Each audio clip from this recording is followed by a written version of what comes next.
there are a couple more things that I would like to say about Ridley as a whole in this game. I mean, don't worry, I've already said my piece on the controversial stuff, and I'm not going to harp on that too much longer, but... Oh, wait a second. And there he goes. That's our man, alright. Well, let's go ahead and see. I accidentally came to this room way earlier than I was supposed to back in the beginning of the game right here, but of course we have this console right here.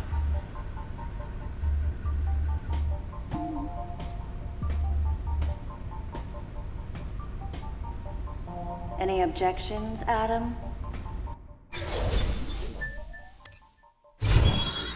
And since I don't think Adam was going to have any objections at all, we get the space jump, and on top of that, not just the space jump, we also get the screw attack too. Alright, so I'm sure you guys know what these two do right here. The space jump allows us to continually bounce in midair, although I don't think we can use it in this game to get any height, because that would be kind of game-breaking right there, as I was able to make it even though I really wasn't trying all that much.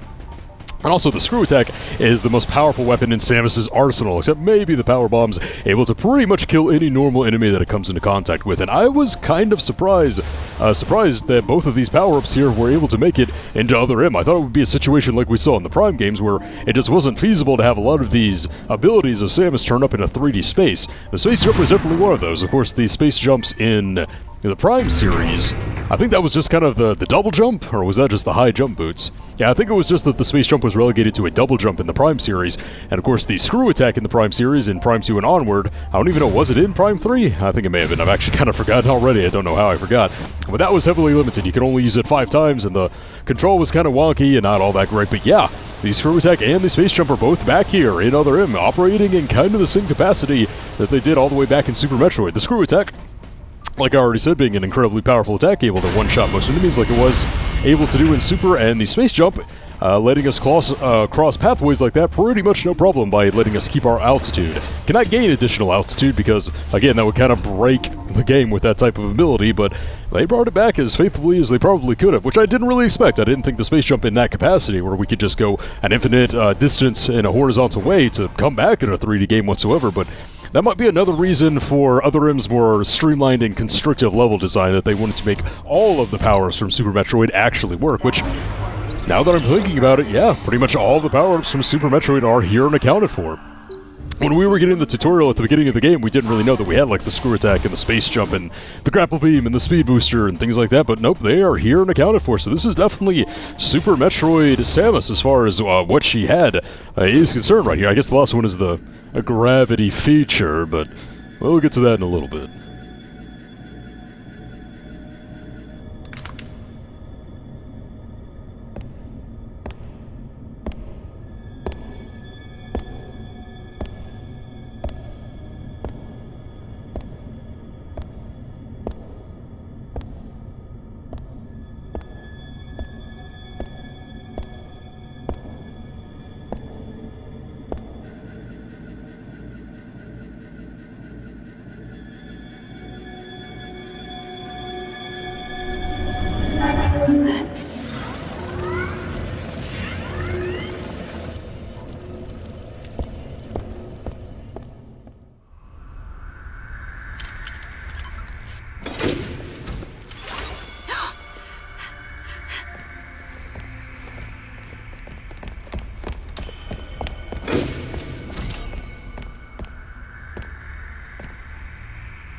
I'm not a member of the Galactic Federation. I came here because I intercepted the distress calls. I'm a bounty hunter. And I know that something is after you. Please, you must believe me.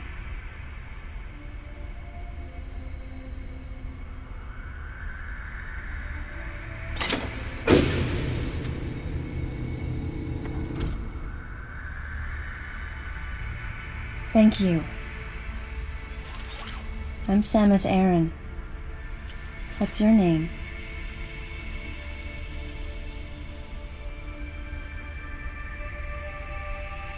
Madeline Bergman. Behind closed doors, the Galactic Federation was trying to create a special forces unit composed of bioweapons. In order to make it happen, they were attempting to create an organization modeled after the space pirates, with the Zebesians at the center. But because of a certain presence, the life forms became ferocious. We were no longer able to control them. By a certain presence, she must have meant Ridley. So you sent out the distress signal, even though it endangered your life? I had to. I felt there was a real danger here, that if left as is, the Zebesians would continue to evolve and resurrect as real space pirates. If that danger was real, then the risk of withholding information to protect herself was too great, clearly. And yet, wasn't she the one who set the facility's system to self-destruct? In silence, I praised her courage and sense of responsibility. At the same time, her argument had some holes. Say that the Zebesians, under Ridley's influence, became super aggressive. Would that really lead to the resurrection of the space pirates? Without a malicious force to lead them down that path, wouldn't they continue to merely follow their instincts, ultimately becoming no more than a swarm of feral creatures? Regardless, it was clear that the Galactic Federation was ready to consign their enormous mistake to oblivion. And that's why they sent a deleter.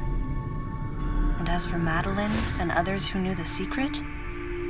But wait, there was another inconsistency in her story. Why go to such lengths at all? With just a small flexing of the Galactic Federation's military force, they should have been able to destroy a facility of this scope with ease. So why didn't they?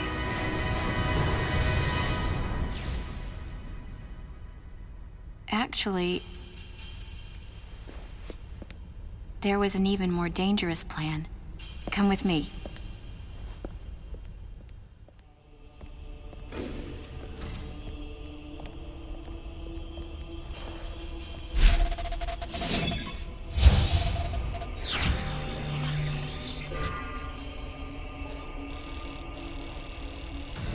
What? That's not possible. The Metroids were terminated along with Zebes. Yes. And the last of them, the baby, met its end above my head. You're Samus Aran, right? The one who annihilated the space pirates? Metroid remnants were attached to your suit when you returned from Zebes. They were reproduced from a piece of cell structure salvaged by the Federation, and they are in this facility.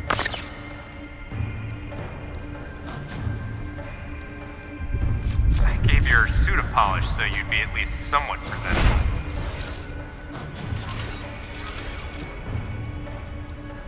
And Ridley in the same way. At first, no one thought that the creature was Ridley. They didn't think it had potential as a bioweapon at all. They raised it like a pet, calling it Little Birdie. Until one day, it attacked one of the researchers and got away. Ridley had played dead and lured the scientist into his cage. What was left? It was a horrible sight. But in order to control Metroids, you need Mother Brain's telepathy. You don't. You didn't recreate a Mother Brain clone, did you? It's artificial intelligence. We developed an AI program that would reproduce Mother Brain's thought processes. We called it MB. But it was just a program. It wasn't the Mother herself. MB evolved as it communicated with the Metroids. It appears as though it began to become self-aware, much like the original Mother Brain. It's really quite remarkable. That's when it became clear to me just why Madeline was so afraid of the space pirate's resurrection. It wasn't that her story had holes in it. Through the holes were glimpses of the danger that was right before her eyes. If everything she said was true, Where are the Metroids and MB? They're in an area called Sector 0. It's a unit that doesn't appear in any of our map data. It's a place like Turian, where we propagate and raise Metroids. I began to see what the worst-case scenario would look like.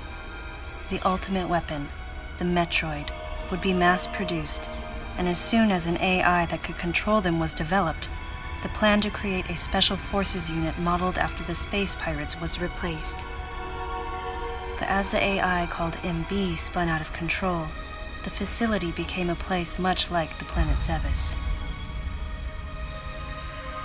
If the situation were left alone, galactic society would be put in peril. Even the ringleaders of the operation wanted to avoid that, but they still wanted the Metroids. And that's why they decided to capture the Metroids contained in Sector 0 and delete the rest of the facility, including the space pirates, Ridley, and everyone who knew the secret. But before the ringleaders could act, Adam appeared. Adam might have known or suspected the truth about the facility from the beginning. Regardless, since the ringleaders were members of the Galactic Federation, they could no longer act recklessly. And so a deleter was installed as a member of Adam's team to destroy evidence and plan each subsequent move. But having me added on as a member must have disrupted the Galactic Federation's plans. Madeline, thanks for telling me all this. I've got to destroy the Metroids and MB in Sector 0. You have to remain hidden.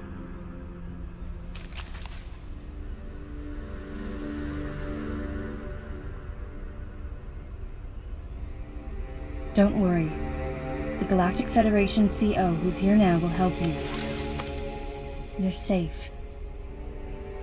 Does that CO happen to be Commander Adam Malkovich?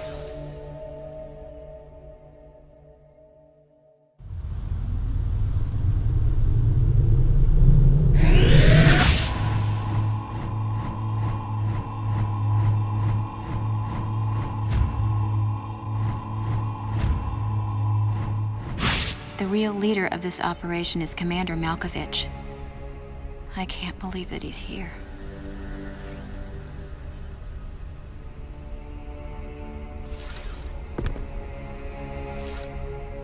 Stay here until I return.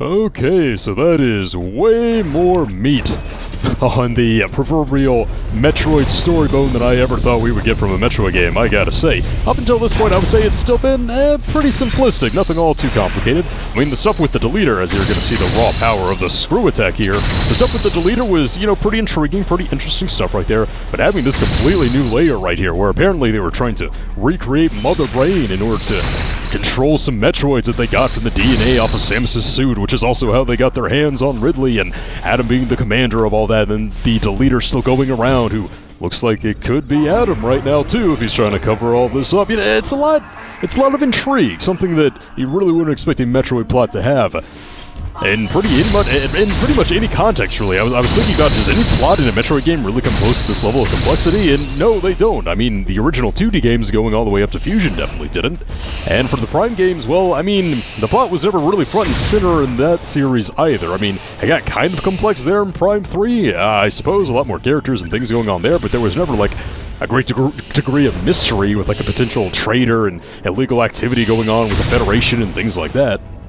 I'd say maybe the closest was actually Metroid Fusion itself, which, again, for the 1 millionth time, Other M clearly took an entire ton of inspiration away from that one, but as a whole, I mean, this is probably the most involved Metroid story of them all right there, and as a result of that, well, we're gonna have a bit of backtracking that we're gonna have to suffer through right quick. And I say suffer through because, I don't know, at this point we've been kind of backtracking through the same areas over and over now, and I'd say that it's really not all that big of a deal because we do have the screw attack now, and even with the more mini-boss-ass monsters right here, you can do some pretty heavy damage, but I don't really see a reason to preoccupy myself with you guys now. We've got the power-ups in this room all collected. I don't think there are any more to reveal, so there's really no reason to preoccupy myself with very difficult enemies that are more difficult than normal, so yeah.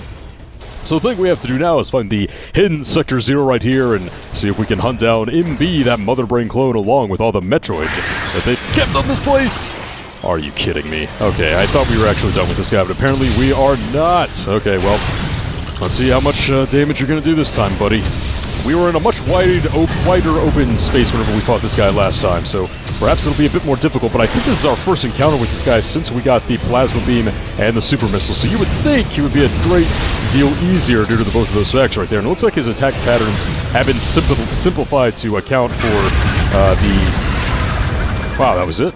To account for the smaller room, but, that was kind of easy. Let's go ahead and get that.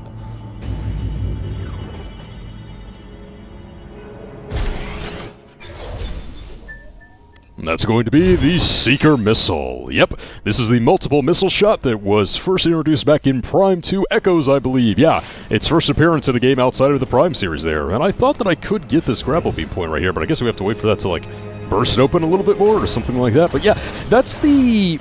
No, okay, that's not the only one. That's only the second kind of, like, original quote-unquote power-up that we get in this game. The first one being the scatter shot, kind of the burst beam, or whatever that was right there. It just proves that, of course, they got that idea from Prime 2 Echoes, so why couldn't all of the power-ups have been like that? And I already gave that spiel back when we got the burst shot, so I'm not going to say it again, don't worry, but I don't know, it's just weird how they picked and chose what upgrades we would be able to get naturally and which ones had to be authorized and things like that. Just bite the bullet and make them all having to be able to be found in the facility. So I'm repeating myself. Whatever right there. But I do appreciate the increased complexity for the Metroid story there if we were going for a story-based Metroid. I think we've learned after this game that it might not be the best idea and that it won't be received all that well, but hey, if you're going to try, at least go all out and try to make things mysterious and intriguing. And I have to say, the first time that I played this game, I mean, I hadn't really figured everything out at this point either. I didn't really know what was going on. I didn't guess where the plot was going. But like I said back in the Ridley episode, I hadn't really figured out Ridley at that point either until I got to that the molting of the mysterious creature right there. And I do want to touch on that very briefly while we're doing some more backtracking back to Sector 2 in our attempts to find Sector 0 right there. I really love how they built up Ridley. And I didn't really go into depth with this because, one, that fight was really difficult and I was scatterbrained, and two, because I went on about Samus as a character and her relationship to that scene and things like that. But before I do that, let me make sure that I know where I am going. I believe I do. Yes, it's going to be right over there, so this will be the correct door to go through, as that is a brand new enemy right there. Okay, I can either plasma beam that or just screw attack it. Right into a fatal shot, but apparently I didn't do it quick enough right there. Let's see. I think the screw attack should be able to hurt this guy. There we go. And if not, we can just take it out with the plasma beam. I believe that is kind of like the apex of the walkers right there, I guess you could say that. And oh yeah, we can actually burst this thing open now because we do have the super missiles. Take that. Nice. But yeah, I really, really do appreciate how they built up Ridley in this game. I think no one... I mean, it's impossible to predict that the little birdie creature was Ridley, right? Like, they just share so few similarities, and there's such a size discrepancy. I'm gonna have to call BS if you knew right from the beginning that little birdie was Ridley. I just don't buy it. I would believe that you knew the mysterious creature was, because in hindsight... yeah, that's kind of obvious, especially the tail. I think the tail really kind of gives it away. I think what really confused me is that, one, I knew this was a sequel to Super Metroid, where he had been, like, dead for good after that one, that, you know, he'd kind of blown up. But then in the back of my head, I knew that, well, he's back in Fusion, so they'll probably bring him back some way. I didn't expect Ridley to be in the game somehow, but I hadn't really figured out when you first see the mysterious creature that was indeed Ridley. That's something that I didn't really get. Kind of obvious in hindsight, but a lot of quote-unquote plot twists are kind of like that. But I also really do like how they kind of build him up when you're inside the geothermal power plant. which is a stage that would be featured in Smash 4, and sadly not Smash Ultimate due to Ridley, well, being a playable character at that point, but I just love the entirety of this build-up. I gotta be honest, I really like how they handled it. I think it's really nice and creepy, and I think if you were like me, if maybe you weren't thinking that hard, or maybe your brain hadn't developed all that much, and you didn't really guess that it was really until the very end, which, again, I think certain plot points that don't really concern maybe the characters are actually pulled off pretty well in Other M right here. Yeah, there was definitely a lot of clumsy thoughts going along with how Samus was portrayed and her interactions with Adam, and it's all not executed all that well, but kind of the external stuff, you know, kind of having a sense of mystery with both what the Federation was doing here, the nature of the deleter, and now perhaps Adam being the grand architect behind the entire plan. I think that stuff's pretty intriguing. I think it's pulled off pretty well, and I'm going to get you respawned? Are you kidding me? I wanted to get one last power up in here before we actually made our way to Sector 0, but I'm going to have to take down this guy again. You would think it wouldn't be a problem. I could just screw. Oh, he's one-shotted by the screw attack. Don't know why I'm surprised.